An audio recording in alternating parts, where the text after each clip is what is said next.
लाल किल्ला मेट्रो स्टेशनवरील स्फोट प्रकरणात अटक करण्यात आलेल्या जासिर बिलाल वाणीला पटियाला हाऊस कोर्टानं मोठा दिलासा दिलाय। वाणीने दाखल केलेल्या अर्जाला मंजुरी देत न्यायालयानं एनआय कोठडीत असताना त्याला त्याच्या वकिलाला भेटण्याची परवानगी दिली आहे। तर दुसऱ्या दिवशी संध्याकाळी 5 ते 6 या वेळेत 20 मिनिटं भेट घेण्याची परवानगीही कोर्टानं दिली आहे। एनआय चौकशी दरम्यान आरोपीला कायदेशीर मदत मिळावी यासाठी ही परवानगी महत्त्वाची मानली जाते।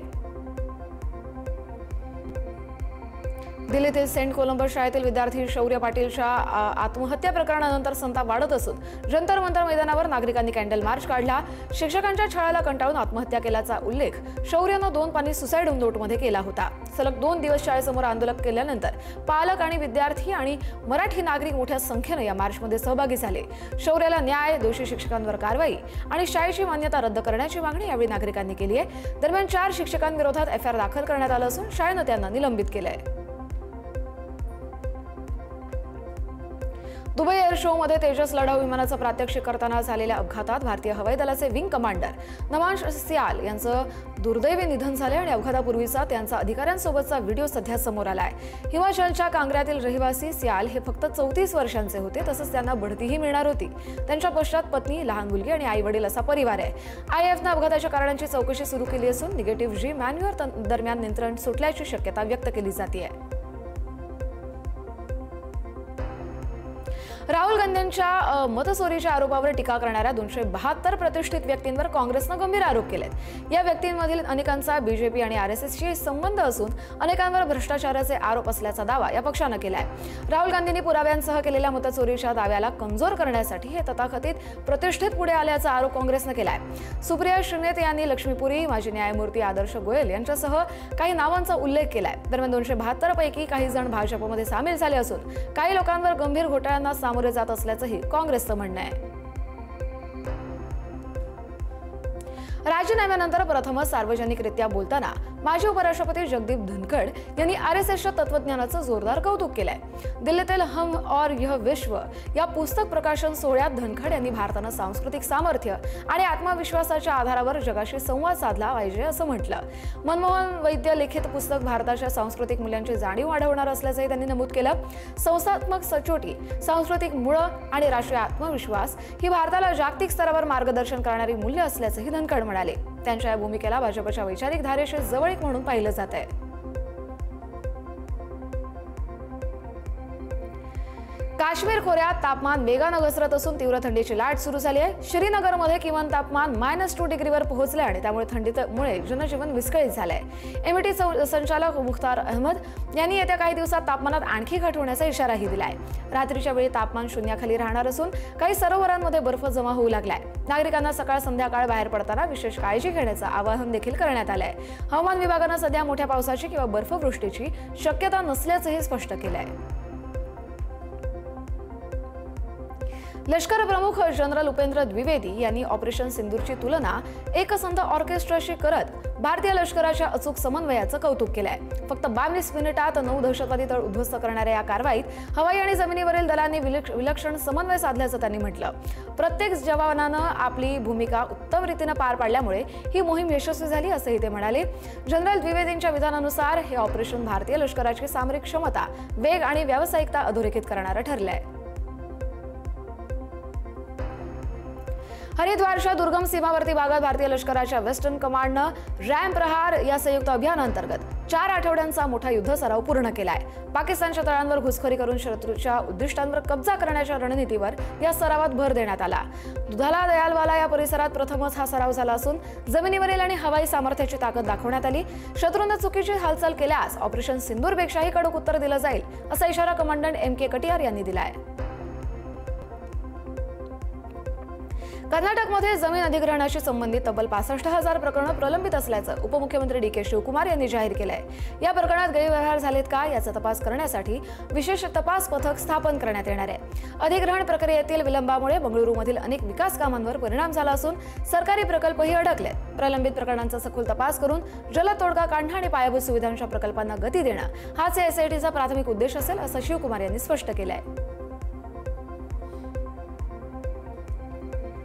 बंगळुरू आणि शिवमोगा तुरुंगातील गैरशिस्त आणि गैरव्यवहाराच्या तक्रारी समोर आल्यानंतर हुबळी धारवाड पोलिसांनी स्थानिक तुरुंगांवर मोठी छापेमारी केली।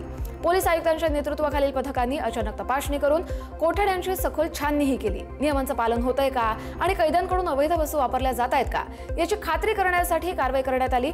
या तपासादरम्यान काही संशयास्पद वस्तू जप्त केल्याची माहिती देखील पुढे आली आहे। राज्य सरकारनं तुरुंगातील गैरव्यवहारांवर कठोर पावलं उचलण्याचे संकेतही दिले आहेत।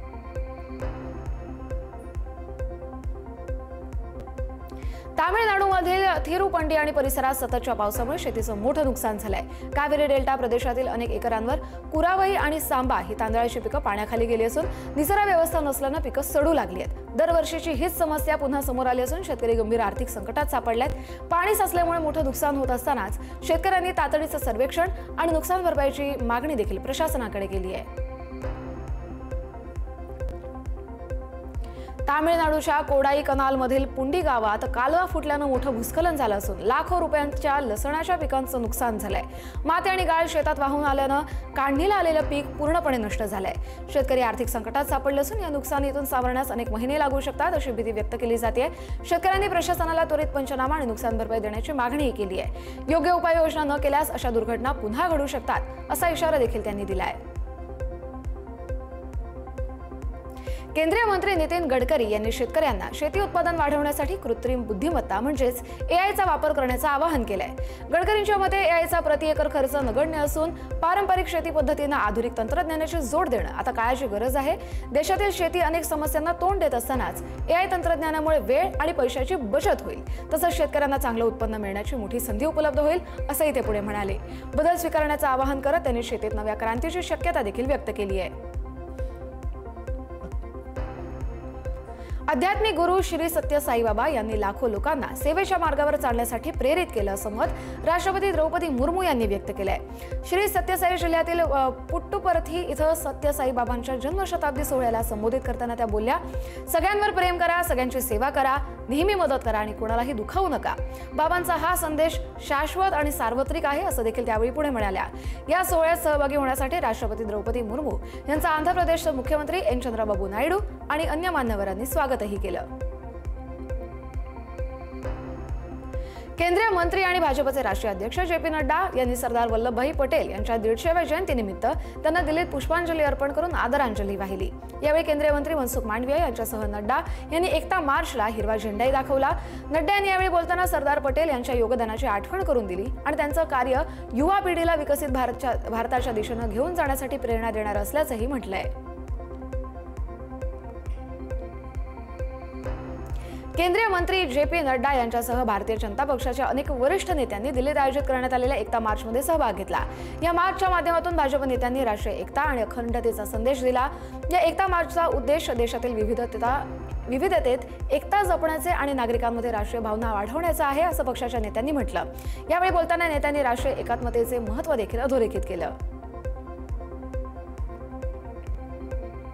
शिखांचे 9वे गुरु श्री गुरु तेग बहादूर जी यांच्या 350व्या हौतात्म्य वर्षानिमित्त श्री आनंदपूर साहिब या पवित्र शहराला सुरक्षा क्षेत्रात रूपांतरित करण्यात आले। या शहीदी समागमासाठी 50 ते 60 लाख भाविक येण्याची अपेक्षा असून पंजाब पोलिसांनी संपूर्ण शहर अभेद्य सुरक्षा कवचाखाली आणलंय। हे आतापर्यंतचं सगळ्यात मजबूत सुरक्षा जाळ असल्याचा अधिकाऱ्यांचा दावा आहे। शहराच्या प्रवेशद्वारांवर, रस्त्यांवर आणि मुख्य ठिकाणी एआय सक्षम 500हून अधिक सीसीटीव्ही कॅमेरेही बसवण्यात आले। या कॅमेऱ्यांमध्ये फेस रेकग्निशन सॉफ्टवेअर वापरले जात आहेत, त्यामुळे गुन्हेगारांना पकडण्यात मदत होणार आहे। भारताच्या ऑलिम्पियन सुमा शिरूर यांना FICCI टर्फ 2025 मध्ये sports coach of the year या प्रतिष्ठित पुरस्कारानं सन्मानित करण्यात आलंय। भारतीय नेमबाजीच्या वाढीसाठी आणि युवा खेळाडूंना प्रोत्साहन देण्यासाठी त्यांचा मोलाचा वाटा आहे। त्यांच्या कारकिर्दीसाठी त्यांना जॉन्टी रोड्स, अंकुश आणि निखिल नाज यांच्या हस्ते या पुरस्काराचं वितरण करण्यात आलंय। सुभाष शिरूर यांनी यावेळी भारतीय खेळांसाठी जागतिक दृष्टिकोन या विषयावरील पॅनल चर्चेतही सहभाग नोंदवला। दिल्ली उच्च न्यायालयाने भारतीय क्रिकेट संघाचे मुख्य प्रशिक्षक गौतम गंभीर आणि त्यांच्या कुटुंबियांवर दाखल केलेली तक्रार रद्द केली आहे। कोविड-19 औषधांच्या अवैध साठा आणि वितरणाची तक्रार केली होती। गौतम गंभीर यांनी तक्रार रद्द करण्यासाठी न्यायालयात विनंती केली होती। दिल्ली सरकारच्या औषध नियंत्रण विभागानं गंभीरच्या कुटुंबियांवर आणि त्यांच्या स्वयंसेवी संस्थेवर औषध आणि कॉस्मेटिक्स कायद्याअंतर्गत तक्रार दाखल केली होती। मात्र न्यायालयाच्या निर्णयामुळे गंभीर आणि त्यांच्या कुटुंबियांना मोठा दिलासा मिळाला आहे। ऑस्ट्रेलियाच्या राष्ट्रीय संग्रहालयाचं जगभर गाजलेलं ट्रॅकिंग द सेवन सिस्टर्स हे प्रदर्शन आता भारतातही होणार आहे। दिल्लीतील वर्ल्ड हेरिटेज साइन म्युझियम मध्ये मार्च 2026 मध्ये प्रदर्शन भरवलं जाईल। ऑस्ट्रेलियाच्या परराष्ट्र मंत्री पेनी वोंग यांच्या भारत दौऱ्यावेळी या प्रदर्शनाचं उद्घाटन झालंय।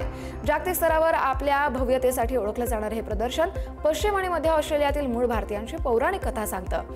उच्च रिझोल्यूशन मध्ये रॉक आर्ट आणि आकाशातील तारे हे या प्रदर्शनाचं मुख्य आकर्षण आहे।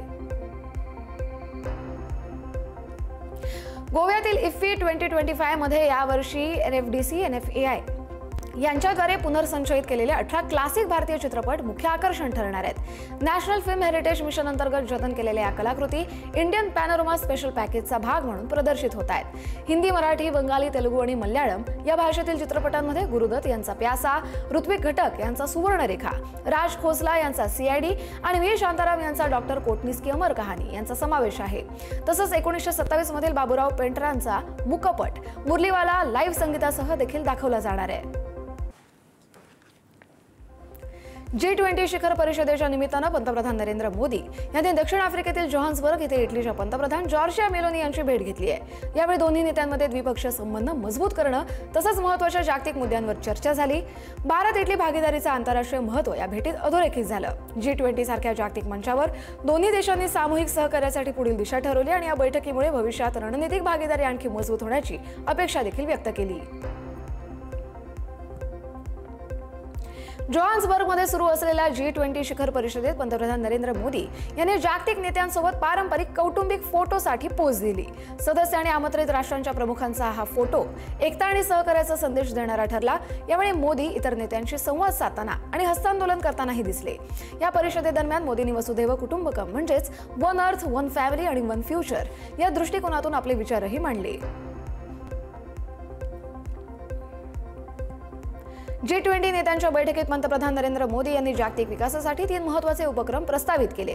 पहिला म्हणजे अंमली पदार्थ आणि दहशतवाद यांच्यातील ड्रग टेरर संबंध तोडण्यासाठीचा विशेष उपक्रम, दुसरा म्हणजे पारंपरिक ज्ञान, आरोग्य आणि कल्याणासाठी G20 global traditional knowledge repository आणि तिसरा म्हणजे आफ्रिकेच्या प्रगतीसाठी G20 Africa skills multiplier initiative तसंच नैसर्गिक आपत्ती आणि आरोग्य आणीबाणीला तोंड देण्यासाठी G20 global health care response टीमची आवश्यकता असल्याचं यावेळी मोदी म्हणाले।